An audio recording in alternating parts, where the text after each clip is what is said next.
A one-night stand between a cold billionaire and a black woman leads to an undeniable steamy romance. She never planned to sleep with a stranger that night, especially not the man whose name was printed on half the skyscrapers in Manhattan. Welcome back to CJ Stories, where we bring you emotional and heart-touching stories that speak to the soul. If you're just joining us for the first time, you're welcome to this wonderful big family. We're so glad to have you here. Please make sure to watch till the end, and if today's story moves you, don't forget to hit that subscribe button, give us a like, and share this video with your family and loved ones. Now, let's dive into today's story. Maya Benson wasn't the kind of woman who made impulsive decisions. She believed in logic, in lists, in the comfort of control. But that night, in a city that never slept, control slipped through her fingers like the glittering snow outside the glass walls of the Empire Lounge. She wasn't supposed to be there. Her best friend had dragged her out after her breakup with Eric, the man she thought she'd marry. He'd called her too ambitious, said she made him feel less of a man. The words had burned in her chest for weeks, but tonight, under the low lights and soft jazz, the ache began to fade, replaced by something wilder. Something she couldn't name. And that's when she saw him. He stood alone at the bar, dressed in a charcoal suit that looked like it had been made for his body alone. His posture was confident but unbothered, the kind of stillness that came with power and detachment. He looked like a man who'd seen too much, felt too little, and still somehow drew every eye in the room. Their gazes met once, and that was all it took. She looked away first. But she could feel him watching her, quietly, intensely, like he was memorizing her without meaning to. "Go talk to him," her friend, Tara, whispered, nudging her playfully. "Girl, he's been staring at you for 5 minutes straight." Maya laughed, shaking her head. "I don't do rich men." Tara raised a brow. "You don't know he's rich." Maya's gaze flickered back to him. The sleek watch. The calm, collected aura. The bartender who gave him a quiet nod of recognition. She knew the type, polished, untouchable, used to getting what they wanted. "Yeah," she said softly, "I do." But fate, or maybe the city itself, had other plans. Because moments later, he was the one walking toward her. "Mind if I join you?" His voice was deep, smooth, too smooth, but there was a hint of something behind it. Weariness, maybe. Or curiosity. Maya looked up, meeting his eyes properly for the first time. They were a striking gray-blue, cold but intelligent. "Sure," she said, surprising herself. He sat beside her, the faint scent of cedar and expensive whiskey filling the air between them. "I'm Alexander," he said simply. No last name, no pretense. But it still sounded powerful. "Maya." He smiled faintly, not a real smile, but the ghost of one. "Beautiful name." The silence that followed wasn't awkward. It was charged, warm, like a string pulled tight between them. She sipped her drink, pretending to focus on the band, but every sense was aware of him, the quiet way he studied her, the weight of his attention. She turned slightly toward him. "You come here often, Alexander?" "Not really," he said. "I don't do places like this." "So why tonight?" He looked down into his glass, the ice clinking softly. "Because sometimes, even the people who have everything, just need to disappear for a while." She wanted to ask what he meant, but the tone of his voice, low, almost lonely, stopped her. Instead, she said, "You don't look like someone who disappears easily." That earned her a real smile. Brief, but genuine. "Maybe you'd be surprised." They talked. About music. About travel. About nothing and everything. Hours passed unnoticed until the crowd thinned, and the lights dimmed further. When he reached out to brush a strand of hair from her cheek, she didn't pull away. His touch was light, reverent almost, as if he couldn't quite believe she was real. "Maya," he said softly, his voice rougher now, "tell me to stop." She didn't. And that was the moment everything changed. They ended up in his penthouse overlooking the Hudson River, a vast, modern space that felt as lonely as it was beautiful. She'd half expected him to be arrogant, detached, but he wasn't. He was quiet, almost hesitant. He kissed her like he was trying to remember how, like she was the first softness he'd touched in years. When it was over, they lay side by side, watching the city lights through the floor-to-ceiling windows. He traced her shoulder absent-mindedly, silent. Maya turned to him. "So, do you always take strangers home?" He smiled faintly. "Never." "Then why me?" He looked at her, something unreadable in his eyes. "Because you looked like you weren't pretending." And then, just as quietly as he'd entered her night, he was gone from her morning. When Maya woke, the other side of the bed was empty. No note. No trace, except the faint scent of his cologne and a business card on the nightstand. She almost laughed. Typical rich man move. But when she looked closer, her heart skipped. It wasn't just any card. It said, Alexander Hunt, CEO, Hunt Global Enterprises. Her breath caught. She'd slept with Alexander Hunt, one of the most powerful and elusive men in New York. A billionaire known for his ruthless business deals and colder heart. And somehow, she didn't regret it. The following week should have been ordinary. Maya went back to work at her nonprofit organization, helping low-income families with housing and education access. She tried to forget him, bury herself in purpose. But she couldn't. Every now and then, she'd catch a glimpse of his face on a billboard or see his name scrolling across a business channel in the office. It was like the city itself refused to let her forget. Then, 2 weeks later, her phone rang. "Miss Benson?" The voice on the other end was polite but formal. "This is Melissa from Hunt Global. Mr. Hunt would like to schedule a meeting with you." Maya froze. "A meeting?" "Yes, ma'am. He said it was important." She almost didn't go. But curiosity, and something deeper, pushed her into a cab that Friday afternoon. The Hunt Global building was everything she expected: sleek glass, marble floors, security that smiled without warmth. She felt completely out of place as the elevator climbed to the top floor. When the doors opened, Alexander was there, standing by a wall of glass, the city sprawling beneath him like a painting. He turned at the sound of her heels. "You came." She crossed her arms, heart pounding. "You called." His lips curved slightly. "Fair point." For a moment, neither spoke. Then she said, "What is this about, Alexander? Because if this is some awkward follow-up to what happened." "It's not." He moved closer, his voice softer. "I wanted to see you." Her brow furrowed. "You could have called me yourself. I thought you'd hang up." She opened her mouth to argue, but she couldn't. Because he was right. He studied her, eyes tracing the tension in her shoulders. "You've been on my mind," he said simply. "And that doesn't happen. Not to me." "Alexander." "I don't want a relationship," he interrupted. "I can't. But I can't forget you either." She stared at him, caught between anger and confusion. "Then what do you want?" He hesitated. "I don't know."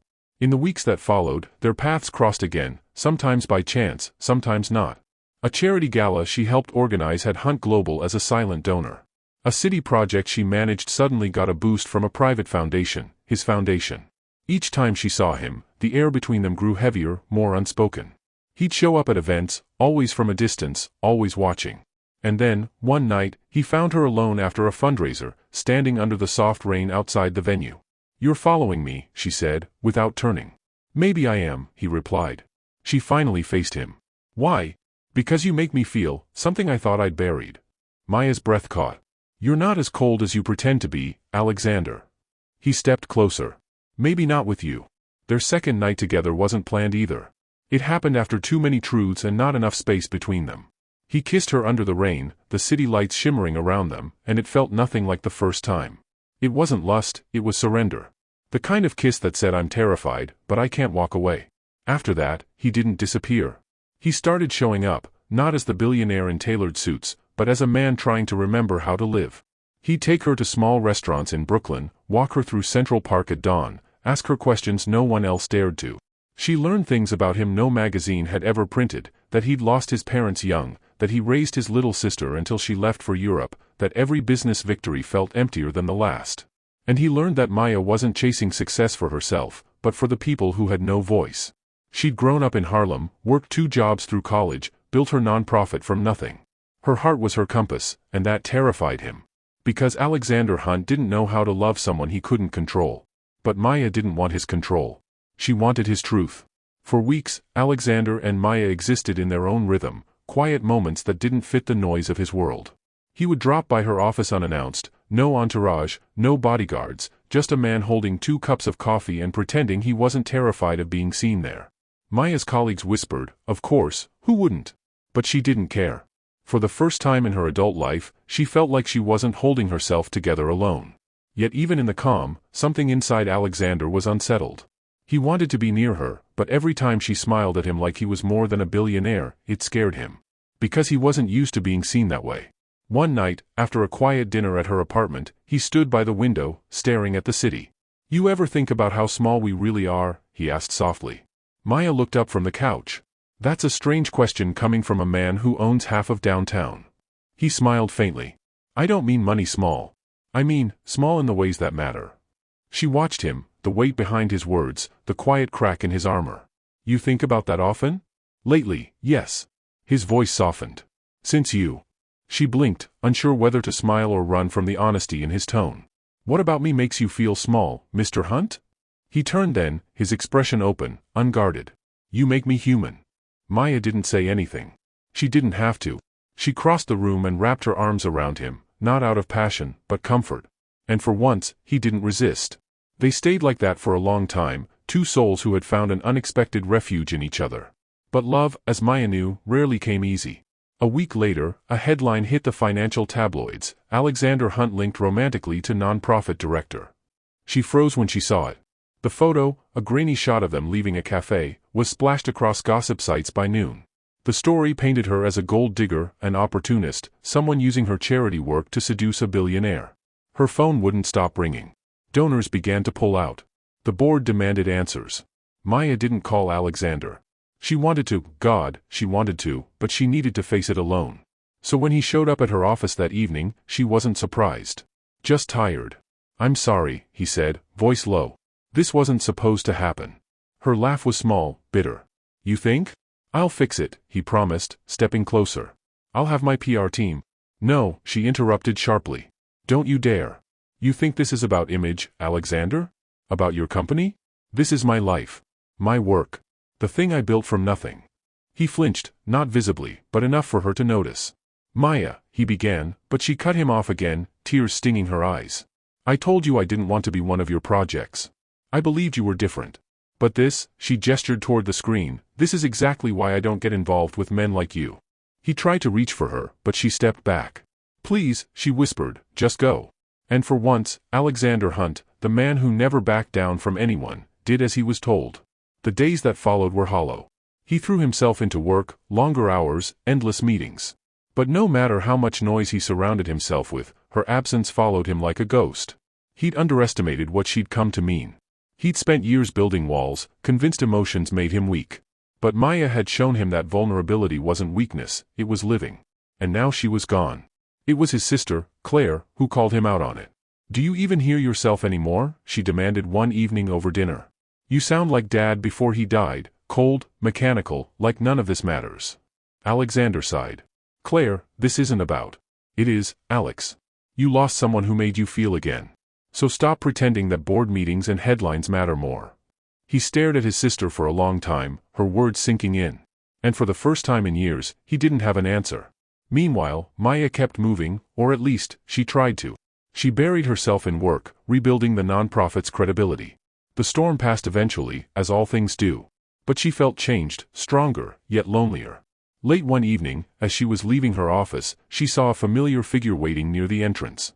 A black car idled at the curb behind him, headlights soft against the drizzle. Alexander, she said quietly. He looked different, tired, but determined. The kind of man who'd spent nights rehearsing what to say and still didn't know where to start. I shouldn't be here, he said. But I had to try. She hesitated. Try what? To tell you the truth, he said, voice trembling just enough to sound human. I've spent my life building walls so no one could ever hurt me. I thought that was strength. But then you walked in and made me feel things I didn't know I could. And I didn't know how to handle it. I'm sorry for what happened. For not protecting you better. Maya's eyes softened, but she didn't speak. He took a breath. You once said I wasn't as cold as I pretend to be. You were right. You make me want to be warm again. Silence stretched between them, thick and fragile. The city hummed around them, the world still moving. I don't know if I can forgive you, she finally said, voice quiet. I don't expect you to, he replied. I just needed you to know I'm trying. She looked at him for a long time, really looked, and saw not the billionaire, not the public figure, but the man beneath the armor. The one who had once stood at a bar, lonely and searching. She exhaled slowly. You know what the difference is between you and everyone else who's tried to apologize to me? He tilted his head. What? You mean it? He smiled faintly. I do. And somehow, that was enough, for now. They didn't rush back into anything. Instead, they started over, not as lovers, but as two people learning to trust again. He supported her charity openly, but quietly, insisting his name not appear anywhere. She invited him to community events where no one cared about his money, just his presence. It was slow, imperfect, but real. Sometimes they'd walk through Central Park on Sundays, no agenda, no photographers. He'd tell her stories about growing up, and she'd laugh at how serious he'd been even as a kid. Other times, she'd fall silent, thinking about how unexpected life could be, how one night, one mistake, could lead to something that felt like home. Months passed. Spring melted into early summer. Maya's nonprofit thrived again, stronger than before. Alexander began stepping back from his empire, delegating more, traveling less. His board thought he'd lost his edge. But he hadn't. He'd just finally found his balance. One warm evening, he took her to a rooftop garden overlooking the skyline. Fairy lights hung between planters, and soft jazz played in the background. It wasn't extravagant, just peaceful. She smiled as they stood by the railing. "This doesn't feel like you." He looked at her. "Maybe it's who I've always been underneath." She chuckled. "The sentimental billionaire?" "The reformed one," he corrected with a grin. They fell quiet for a while, watching the lights flicker below. Then he reached into his pocket and pulled out a small velvet box. Maya froze. "Alexander." He opened it, not a diamond the size of Manhattan, but a simple gold ring with a single sapphire. Elegant. Honest. "I know we didn't start the right way," he said softly. "And I know I have a lot to learn about love. But I also know I don't want to learn it with anyone else." Tears welled in her eyes, unbidden. He stepped closer. "You once told me that love isn't about control. It's about choosing someone, again and again, even when it scares you. I choose you, Maya. Every day, every version of me." She covered her mouth with her hand, laughing through her tears. "You really rehearsed that, didn't you?" He smiled. "Only 100 times." "Good," she whispered, taking the ring. "Because you're terrible at winging it." He laughed, a sound she didn't hear often enough, and she slipped the ring on. It fit perfectly. That night, as they slow danced under the fairy lights, the city shimmering around them, Maya realized something. Their story wasn't about a one-night stand anymore. It was about two broken people who'd found healing in each other's honesty. And though life would never be simple, it would be theirs. Months later, a quiet wedding took place at a small garden in Brooklyn. No press, no extravagance, just family, a few friends, and laughter that echoed through the air. As Maya walked down the aisle, her heart was steady. She saw Alexander waiting at the end, the same man she'd met that snowy night, but softer now, freer. When their hands met, he leaned close and whispered, "Do you regret that night?" She smiled, eyes shining. Not even for a second. And for the first time in his life, Alexander Hunt didn't feel powerful, or rich, or important. He just felt home. A year later, the world called them an unlikely match. But in their quiet brownstone near the river, the billionaire and the woman who'd once challenged him to feel again built something real: laughter, late-night talks, burnt pancakes on Sunday mornings. Sometimes, he'd watch her work at her desk, her hair tied up, her eyes full of focus, and think, this is what happiness looks like. And sometimes, she'd catch him staring and smile knowingly. "What?" she'd tease. "Nothing," he'd say, walking over to kiss her forehead. "Just wondering how I ever survived without you." Maya would laugh, leaning into him. "You didn't. You were existing." He smiled. "And now?" "Now," she whispered, "you're living." Outside, the city glittered, the same city that had brought them together one cold night, not knowing it was the beginning of forever.